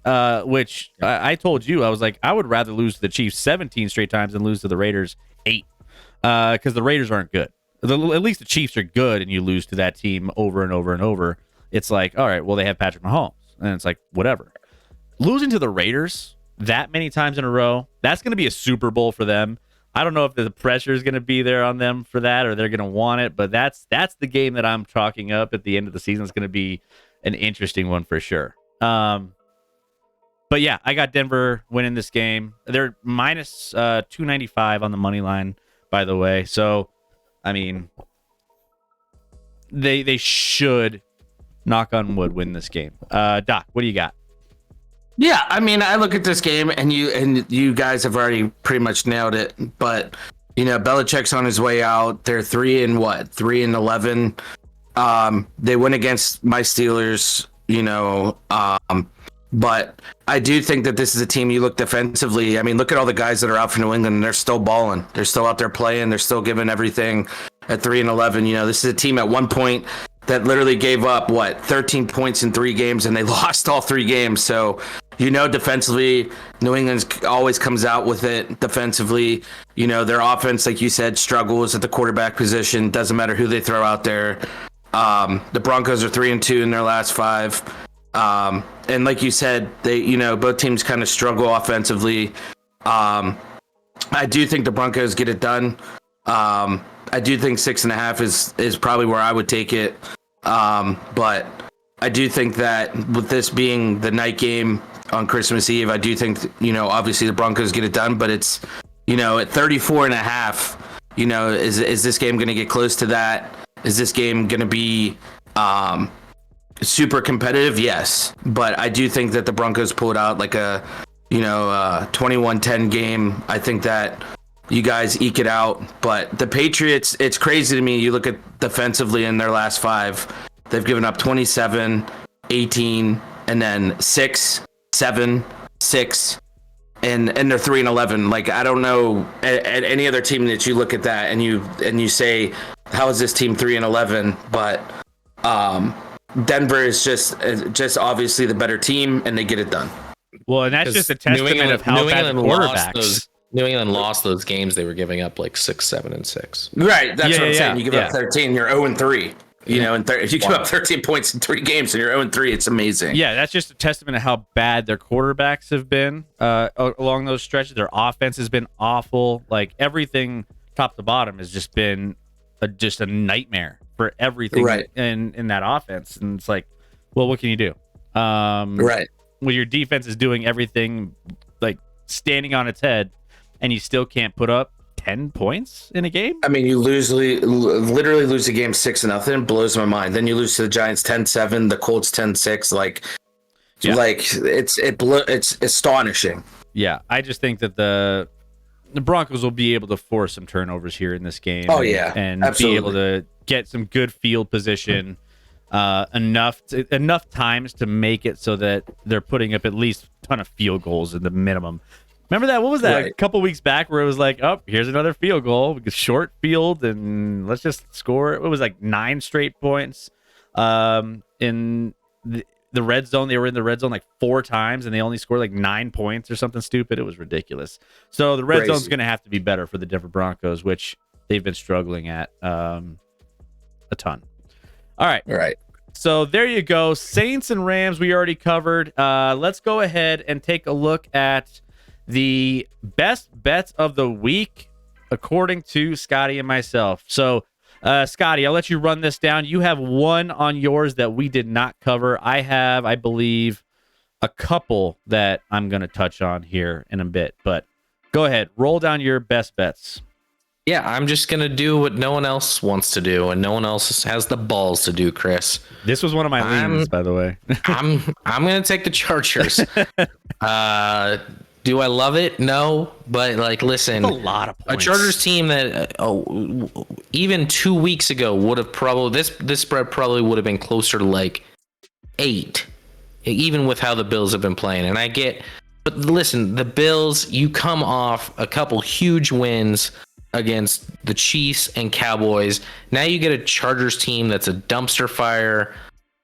You're probably kind of like, all right, let's take a deep breath. It's at the Chargers, but really LA doesn't have a home field advantage with the Chargers at all. So the Bills are probably like, let's take a deep breath. Let's relax a little. And like you mentioned briefly there, Chris, you get the uptick of the Chargers did get rid of their head coach. And what you see all the time is a team, at least for a week or two after they get rid of a coach that they weren't playing hard for, which we all saw. The Chargers were not playing. The Chargers got that coach fired. They're like, I know he's fired at the end of the year, but I want him fired now. Yeah, he accelerated it. Listen, I know it's Easton Stick. It's not a great Chargers team at this point. They're beat up. They're going nowhere. But with that uptick and the Bills probably taking this one a little lighter than they maybe, maybe not than they should, but like feeling like, hey, this is a spot to kind of like take a deep breath. We'll get the win. They still have a huge game against Miami at the end of the season. So I don't know. I'm going to take the Chargers plus 12.5 at home. Like, you just don't see lines this high.